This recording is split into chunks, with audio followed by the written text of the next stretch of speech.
I'm Danny Griffiths. I've lived on the estate since 1963. I was born, if you like, in sort of Knightsbridge and moved onto the estate virtually as I was born. My grandmother was brought up on the estate from 1919, so we've literally been on the estate almost since it started. I think what really is frustrating is when people come in from completely outside the area, outside the community, they then start fighting for what we want without having a real grasp on the facts. They start spouting, if you like, some sort of inconsistencies and untruths about the redevelopment and about what the people on the estate actually want. My nan was 79 when she died, and for the last sort of 8 years of her life she was housebound because there are no lifts. It's stairs, you know, to go to the top of 64 stairs as an old person is just not right in this day and age.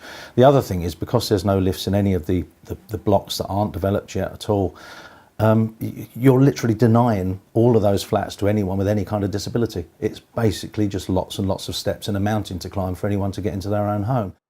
Even these flats, you know, some of them are nice, some of them aren't as nice, but there's no views. All you can see when you look out your window is virtually the wall. You can almost touch the people opposite walls.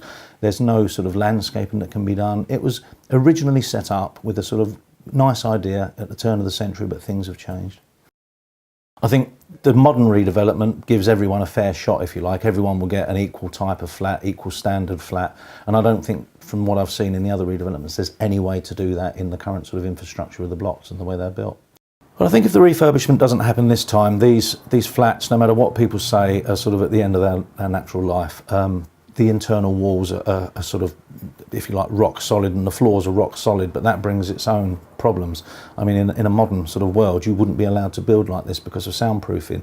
You know, if I raise my voice or my neighbours raise their voice, everyone can hear exactly what, and when I say raise, it's not shout, it's just talking to someone sort of fairly loud, laughing. You can hear that from every flat around. So there's no soundproofing or privacy, if you like, within the flats. There is no reason that I can honestly see logically for this not to happen now. And if we delay it any longer, it's only going to make things worse, make the anxiety worse, and maybe jeopardise the development. My view is the only way I'm actually going to get a better flat, and the people on the estate who I talk to that are living in a lot worse conditions than me in many cases are going to get a better flat, is if Affinity Sutton actually does what it's doing, which is the fairest way, selling as little as it can to make enough money to actually make the environment better for everyone. Because other than that, we're just going to wait for election after election after election and still have that uncertainty hanging over us.